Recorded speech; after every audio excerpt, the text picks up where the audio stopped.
And then today I'm just going to talk to you about some work we've been doing with deer monitoring.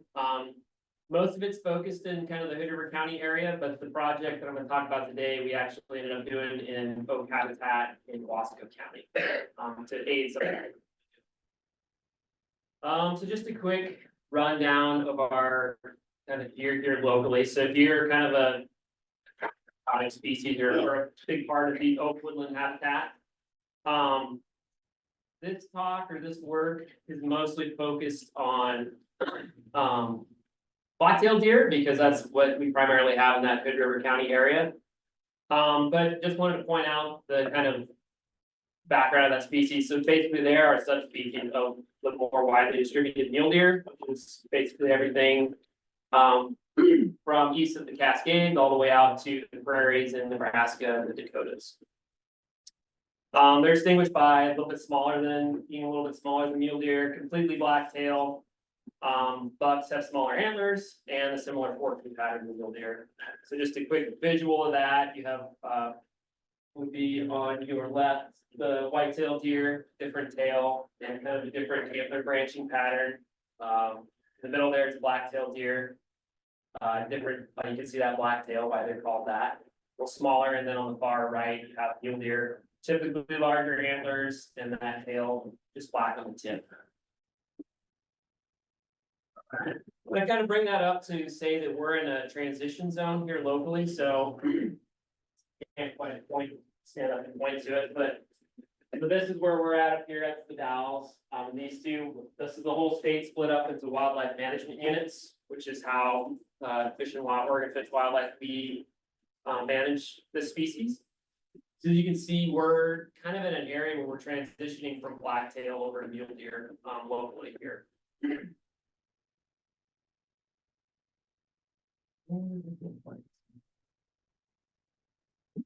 So herd composition is a metric that we use at ODFW in a lot of all Western states essentially for monitoring our populations.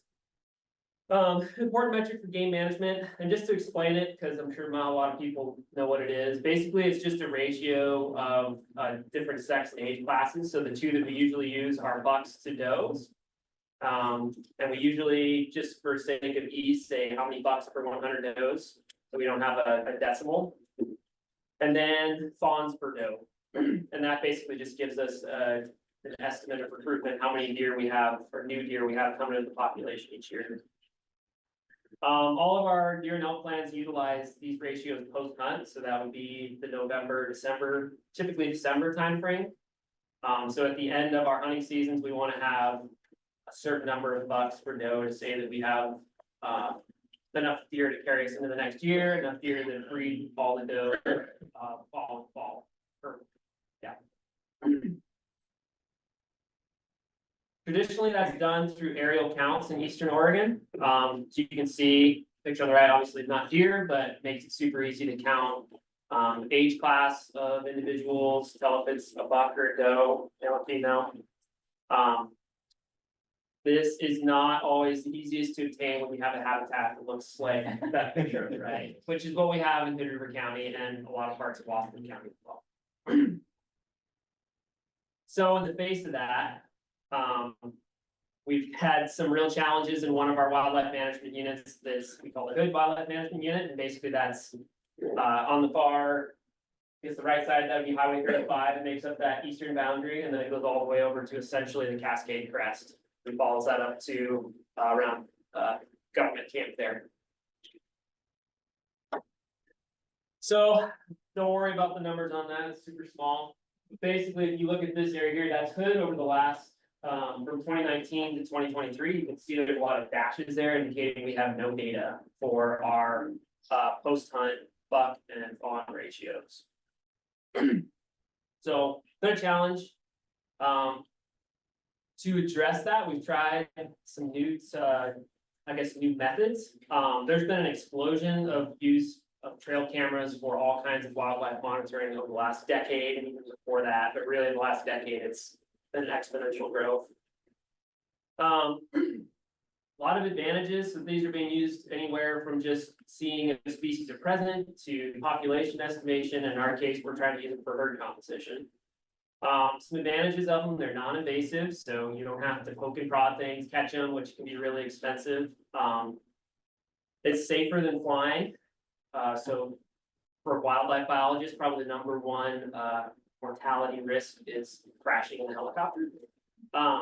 So our bosses get really happy that we don't have to spend as much time up there. And one of the other cool things is you can detect more than one species at a time. So even though you put them out for deer or some other species, you're going to get detections of all kinds of different animals on there. There's comes with that. There's also some disadvantages. So one of the big ones is lots of data. Some of these projects have collected well over 1 million images, or we've had projects where we've collected well over 1 million images. So it's pretty, once you get them back to the office, it's pretty time consuming to go through and figure out what's in them. There is some argument that it's time intensive to deploy and recover. Although I would argue that, we only have 3 to 4 biologists at any one time, and we were able to put all these out and take them down ourselves. And then probably one of the biggest challenges at the moment is that the methods are still in development. There's a lot of theoretical work on this that says, yeah, it should work. We wanted to kind of go out and test that on the ground and see in practical terms if it actually works. So our objectives were to compare camera trap methods of estimating herd comp for black-tailed deer to those that are more accepted, basically those aerial surveys we talked about. And along with that, if we did get different numbers, try to identify or figure out where we might have bias or sources of error with that camera trap data collection, as well as processing. So the areas that we chose for this, so we've been doing a bunch of work in the Hood Wildlife Management Unit, but we needed to do it somewhere where we could compare flights versus cameras. So we chose 2 places on the White River Wildlife Area to kind of duplicate this experiment. So one of them, if you're familiar with that area, is around Postage Stamp Butte. So we call that one Postage Stamp, and then the other one south there is around Smock Prairie. So the 2 oak woodland habitats, they're fairly open. They're not the best for counting things from the air, but you can do it. And then just for reference, this presentation was made for another thing, and that's where the Dalles is.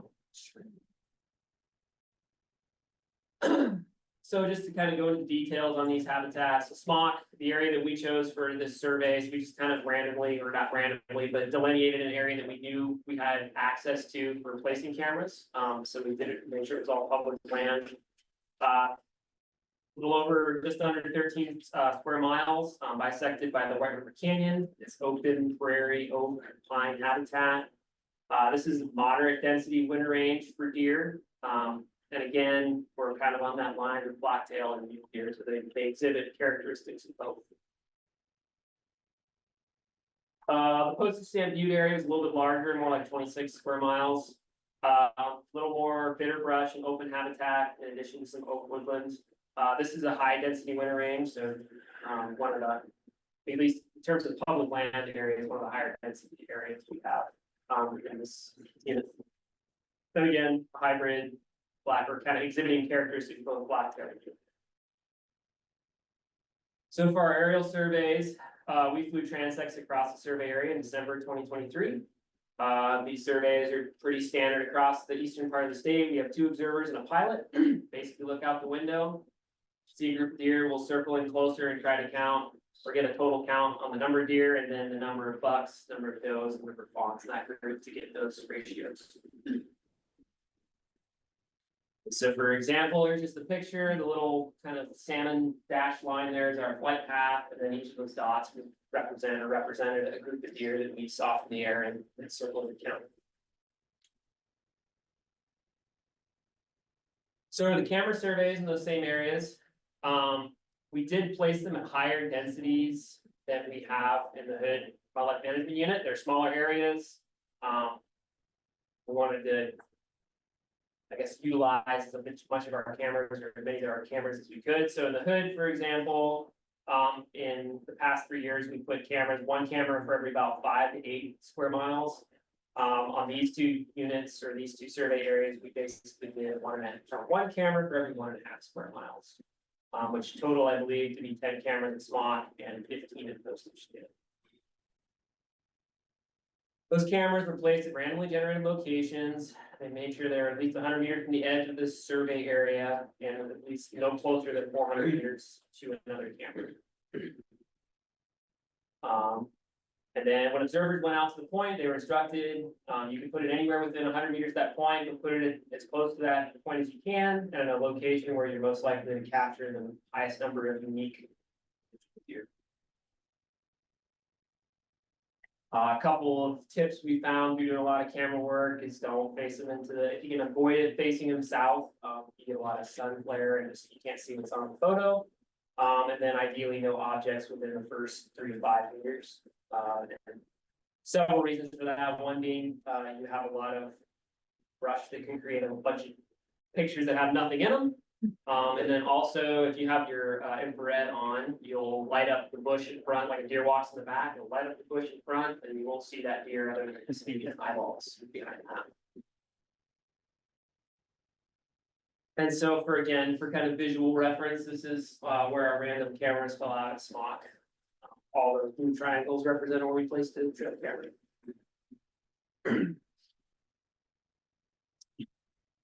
For camera settings, if any of you use trail cameras, there's all kinds of crazy settings you can put on them.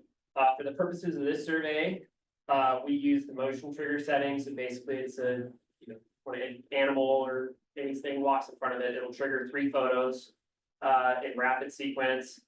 They were set to the highest sensitivity that the camera offered, and then no quiet period, basically meaning if that deer was walking back and forth, it kept triggering every time, right after the other one.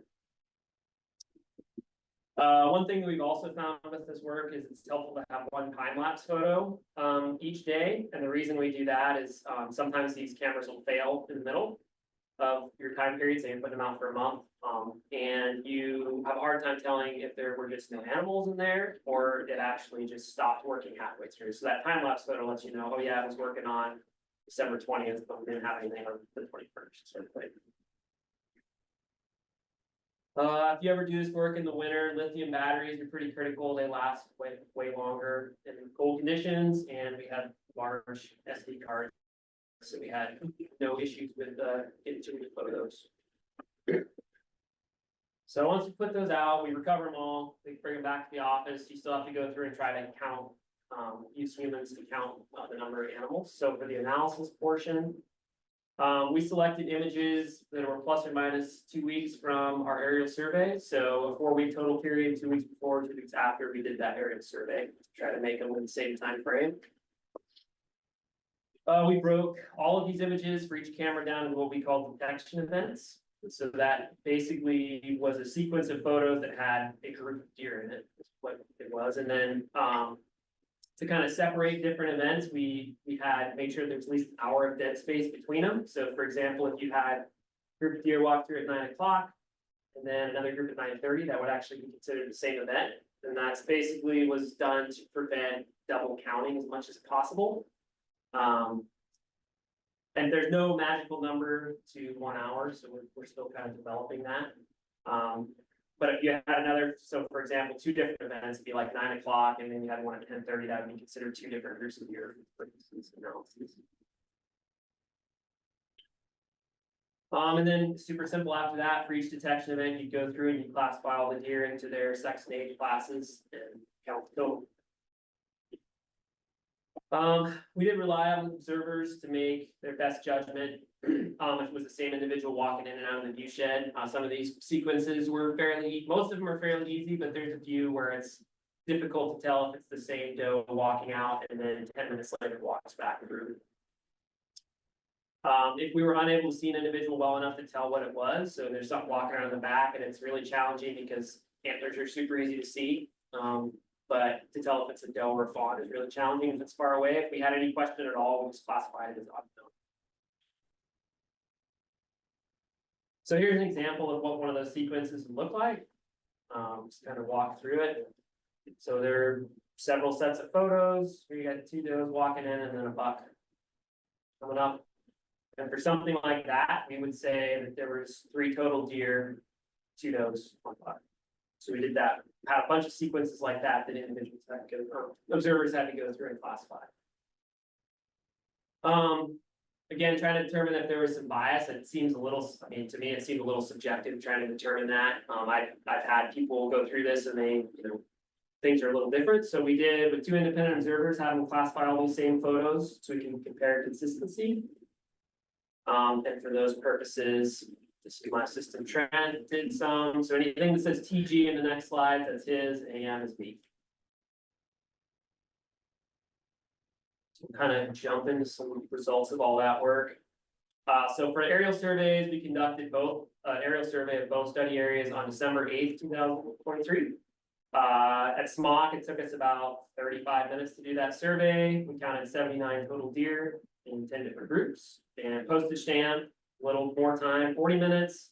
But as you can see, a higher density winter range and a little bit larger area. So 158 deer with 38 total groups. For camera surveys, done a lot of these, and it was kind of a miracle to me that all of them remained active and didn't have any issues. Usually there's at least a couple. So all of them remained active in both study areas.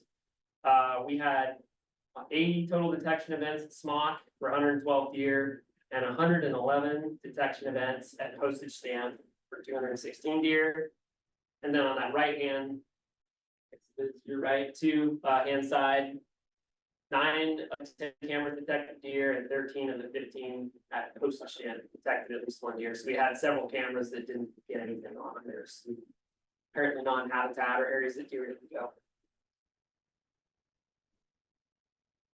These are our results. I'll kind of try to go through slowly. If people have questions, feel free to jump out. So I know I said I usually don't do decimals, but I have it as decimals on this. So you could think of those as how many fawns on the left-hand side, it's fawns per doe. So TG and AM, I'm in the red and Trent's in the blue. Basically, the takeaway from the slide at SMOC for fawns and bucks and the whole thing really is that we were really close when we went through and did those individual or separately. So it doesn't seem like difference between observers would impact our estimates at all.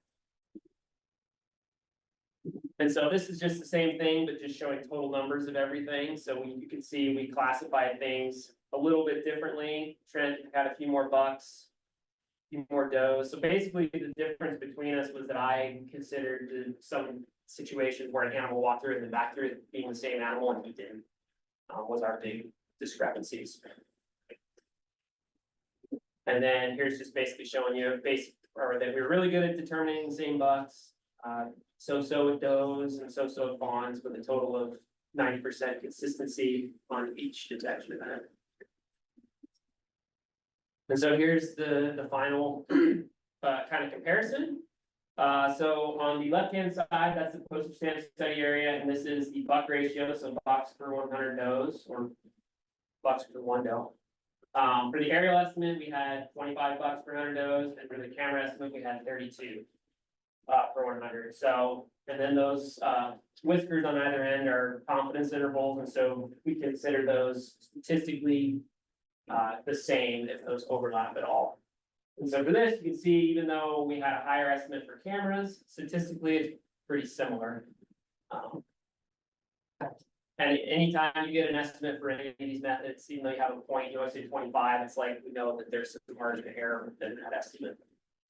At SMOC, it was a little bit different. You remember we had smaller sample sizes there, less deer that we counted with the cameras and the aerial surveys. That's why those whiskers are a little wider. We had 10 bucks per 100 does on the aerial survey and 25 per 100 does with cameras. So again, it's kind of a consistent bias of cameras giving us a little bit higher number. For the fawn ratio comparison, so fawns per 100 does at postage stamp with the aerial survey had 40 and the cameras also 40, so perfect alignment there, which is awesome. For SMOC, smaller sample sizes again, had 48 for the aerial survey, so 48 fawns per 100 does and 32 for cameras. So in this case, maybe showing a bias low or difference low. Again, statistically pretty similar. So, as far as I know, this is the first time this has been compared, or at least that I've heard, where it's been compared against aerial methods, but there's a lot of challenges still in doing this, I think. I do think some of the explanation for why we had more bucks on, or higher buck ratio on cameras versus aerial surveys is we did this right in the middle of the breeding season or the rut. So I think, you know, you have more bucks moving around more often, they're traveling further distances, so there's probably a higher detection rate of them than you would have to do. I think that might have impacted that estimate high. And then there's some challenges. I think you're never gonna know if you're releasing within a deer's home range or not. So how many times do you have the same exact deer walking across and you're calling it a different group? I mean, there's no, unless you have marks on the animal somehow, like ear tags, it's really, you're never gonna know if it's the same animal, especially if it's a doe or a fawn. You can kind of, sometimes there's unique markings on them, but it's pretty challenging to tell. So I think there's still some work to do trying to figure out those recite rates. Buck detectability, as I mentioned, with the rut timing, but also in photos, it's a challenge because it's, you know, I can tell it's a buck from 50 yards away on a camera, whereas a doe or a fawn not far away might be a little more challenging to tell. I can just see the head if the deer's like, you know, the camera's here and the deer's head's right here. I can see the antlers versus a doe or a fawn, I can't. So I think there's some bias from observers being able to tell if it's a buck. So that kind of matches up with what Trent and I had for, well, I guess we were really able to determine bucks consistently between observers, but not fawn.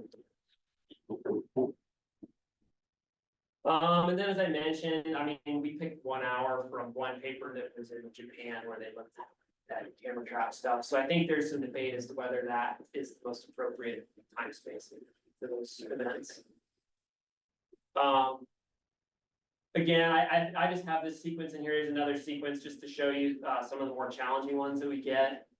And kind of highlight maybe that 1 hour challenge. You'll see there's starting to be an individual there, and then I get his butt. So it's like probably the same one. And then all of a sudden there's 3. And so it's like, did that same one, I mean, I'm assuming it's the same group or a different 4 individuals walking through there.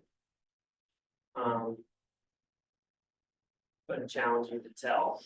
And then same thing there, is that we have a new one show up, or is it one that walked back in? And so you do have to look, if you watch the timestamp too, I think that's all within a minute or so. Then all of a sudden one shows up over here a minute later. And then I assume that's the same one walking back through, but again, it's hard to tell. So just to highlight, you know, this isn't necessarily foolproof. I think there's still some challenges, but some data, and it seems to have some good alignment with our aerial surveys, is better than nothing. So instead of having all those dashes across, if you remember at the beginning, we actually have some information now. So my takeaway is that the cameras do seem to produce similar estimates to aerial surveys. I think it'd be awesome to do more tests to ensure it's repeatable. I've got a lot of other people across the Western state who are also, or in Oregon, who are also doing work with this and trying to test it elsewhere. So further investigations needed. And then I have special thanks to all the folks. This was for a different presentation, but Chase and the Wildlife Area crew, as well as Hillary, helped deploy and recover a lot of these cameras. So it's nice to have some help. And then I threw this slide in here at the end. So this, you know, this thing that I talked about was just a test where we tried to compare it to. We have actually been using this method in that hood unit when we can't do aerial surveys. And on the left-hand side, that's our buck ratio, basically 40, 50, and 60 for the last 3 years. And those are really high numbers. So like most of Eastern Oregon, if they have a buck ratio of 25, they're really happy. So that's why I wanted to do this, kind of to highlight why I wanted to do the surveys. We're getting really high. The other thing was in Western Oregon, they've done some work with fecal DNA to try to get at this same question, and they actually found the same thing. So it kind of gives some confidence that we do have a lot higher buck ratios in that area than we thought. Yeah, and if there's any questions, I'm happy to answer.